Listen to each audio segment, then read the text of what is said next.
Assalamualaikum warahmatullahi wabarakatuh. Halo teman-teman, apa kabar hari ini?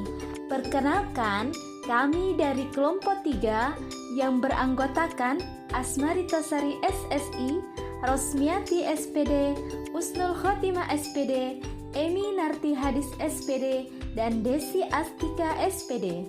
Kali ini kita akan belajar bersama mengenai pemahaman tentang peserta didik dan pembelajarannya, di mana ruang kolaborasi kali ini akan membahas 3 hal, yaitu yang pertama, penerapan teori behavioristik, teori sosial kognitif, dan teori konstruktivisme di dalam kelas.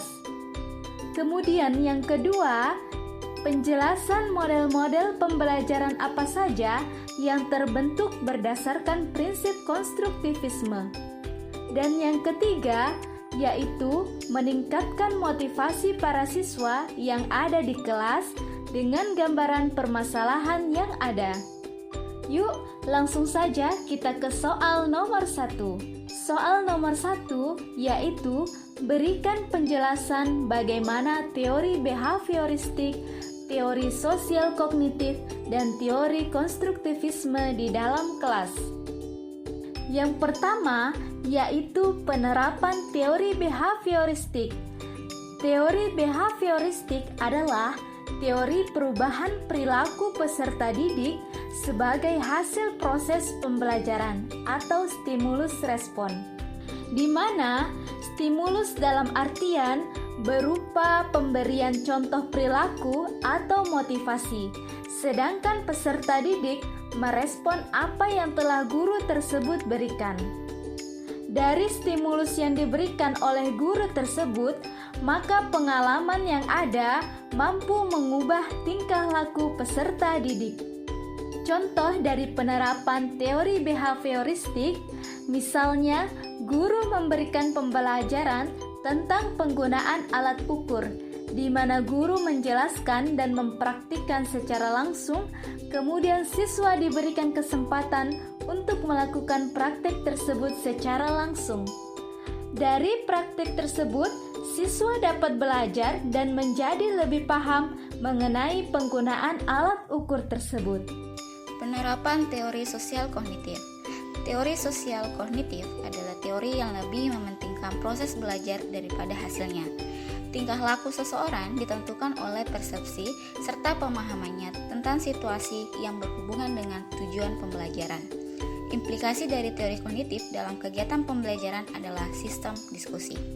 Nah, teori ini mengatakan bahwa belajar merupakan perubahan persepsi dan pemahaman yang tidak selalu terlihat sebagai tingkah laku yang nampak.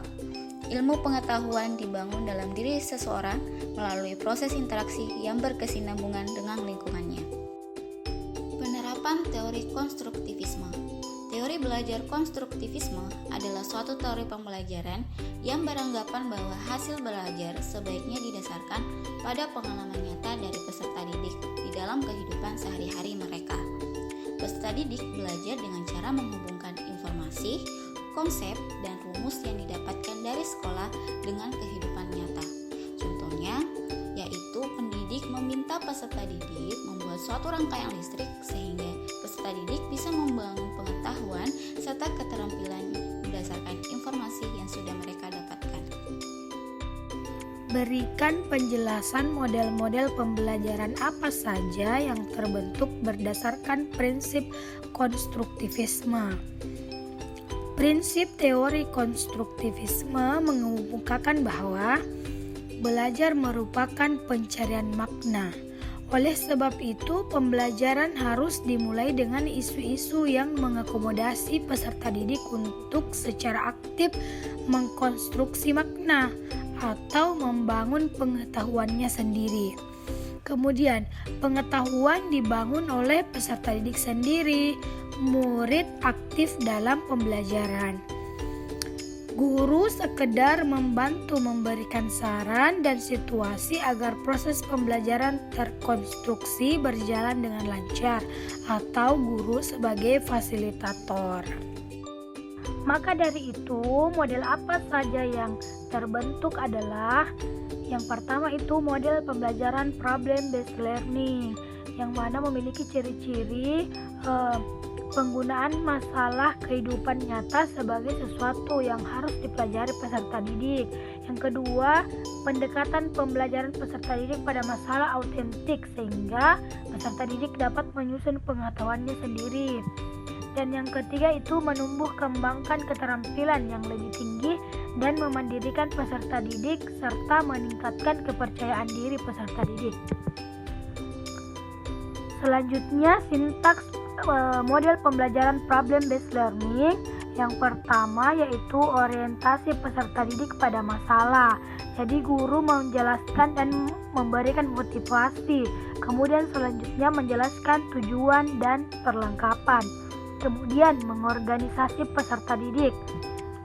Dalam hal ini guru mendefinisikan masalah dan mengorganisasi tugas belajar. Kemudian membimbing penyelidikan, yaitu mendorong mengumpulkan informasi, eksperimen untuk menjelaskan masalah. Kemudian mengembangkan, menyajikan hasil, membimbing peserta didik mengembangkan dan membuat laporan hasil karya. Kemudian yang terakhir, menganalisis dan evaluasi masalah. Evaluasi terhadap penyelidikan mereka dan proses-proses yang mereka gunakan.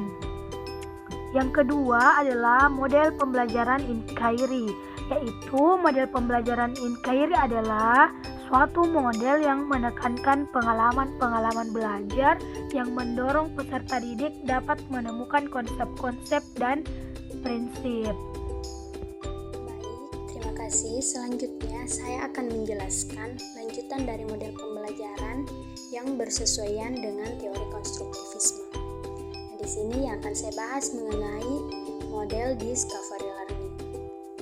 Nah, model pembelajaran discovery learning merupakan serangkaian pembelajaran yang melibatkan secara maksimal kemampuan peserta didik. Nah, tentunya hal ini bersesuaian dengan prinsip teori konstruktivisme yang menyatakan bahwa proses mengkonstruksi pengetahuan dibangun oleh siswa sehingga guru hanya sekedar memberikan saran atau dalam artian di sini guru hanya sebagai fasilitator. Nah, kemampuan yang dimaksud dalam model discovery learning ini yaitu peserta didik diharapkan secara maksimal mampu mencari dan menyelidiki secara sistematis, kritis, dan logis sehingga mereka dapat menemukan sendiri pengetahuan, sikap, dan keterampilan sebagai wujud adanya perubahan perilaku. Nah, dalam hal ini tentunya peserta didik diberikan kebebasan bagaimana dalam mengkonstruksi pengetahuannya berdasarkan pemberian masalah yang diberikan oleh guru, dan di sini guru hanya sebagai fasilitator yang mengarahkan bagaimana proses pembelajaran yang bersesuaian dengan model pembelajaran discovery learning. Selanjutnya di sini adapun langkah-langkah dalam model pembelajaran discovery. Yang pertama itu pemberian stimulus atau pemberian rangsangan. Pemberian stimulus di sini guru memulai pembelajaran dengan mengajukan pertanyaan atau sebuah contoh permasalahan untuk mengarahkan ke pemecahan masalah dan siswa dihadapkan pada sesuatu yang menimbulkan kebingungannya. Nah, dilanjutkan untuk tidak membuat generalisasi agar timbul keinginan untuk menyelidiki. Kemudian yang kedua itu pernyataan atau identifikasi. Nah, dari langkah ini guru akan meminta peserta didik untuk mengidentifikasi sebanyak mungkin permasalahan yang relevan dengan pembelajaran. Kemudian salah satunya diminta untuk merumuskan suatu hipotesis atau jawaban sementara. Langkah selanjutnya yaitu pengumpulan data. Selama proses eksplorasi, peserta didik diberi kesempatan untuk mengumpulkan informasi yang relevan sebanyak-banyaknya untuk membuktikan hipotesis yang dibuatnya. Langkah selanjutnya yaitu pengolahan data. Pengolahan data yang dimaksud di sini, peserta didik melakukan kegiatan mengolah data, baik melalui wawancara, observasi, atau bentuk pengolahan data lainnya. Semua proses informasi yang didapatkan, semuanya diolah, diklarifikasi, dan ditabulasi, bahkan jika perlu dihitung. Nah, di sini guru akan melakukan pembimbingan selama proses olah data yang dilakukan oleh peserta didik. Selanjutnya langkah yang kelima yaitu pembuktian atau verification. Nah, pada bagian ini peserta didik melakukan pemeriksaan secara cermat untuk membuktikan benar atau tidaknya hipotesis yang ditetapkan dengan temuan alternatifnya di bagian pengolahan data tadi. Nah, di sini guru akan memberikan kepada peserta didik untuk menemukan konsep, teori atau aturan atau pemahaman melalui contoh yang ia jumpai dalam kehidupannya. Nah, langkah yang terakhir itu bagaimana menarik kesimpulan atau generalisasi. Berdasarkan hasil verifikasi, atau berdasarkan hasil dari pembuktian, maka akan dirumuskan prinsip-prinsip yang akan mendasari generalisasi tersebut. Selanjutnya yaitu model project based learning atau model pembelajaran berbasis proyek. Model ini juga bersesuaian dengan prinsip konstruktivisme dikarenakan model pembelajaran berbasis proyek ini merupakan model pembelajaran inovatif yang berpusat pada siswa dengan peran guru sebagai fasilitator.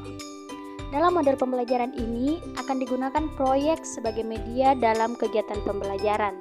Dan di sini siswa akan diberi keterlibatan langsung dalam kegiatan investigasi, melakukan percobaan, mengumpulkan dan mengolah pengetahuan baru, dan tugas bermakna lainnya. Nah, yang terakhir, adapun langkah-langkah dalam model pembelajaran berbasis proyek. Yang pertama, menentukan proyek. Pada tahap ini, guru akan menentukan kegiatan atau proyek apa yang akan diberikan kepada siswa. Langkah yang kedua itu perancangan langkah-langkah penyelesaian proyek. Pada tahap ini, guru akan menjelaskan mengenai langkah-langkah penyelesaian proyek mulai dari awal sampai akhir. Kemudian diperkuat dengan video tutorial yang ditampilkan atau ditayangkan kepada peserta didik. Kemudian yang ketiga itu penyusunan jadwal. Setelah menampilkan video tutorial tentang bagaimana kegiatan tersebut berlangsung, hal selanjutnya yaitu guru menyusun aturan kegiatan dari kegiatan yang akan dilakukan oleh peserta didik. Langkah selanjutnya itu menyelesaikan proyek. Pada kegiatan ini, peserta didik diberi kesempatan untuk melakukan kegiatan yang telah ditentukan urutannya sesuai dengan video tutorial atau penjelasan dari guru.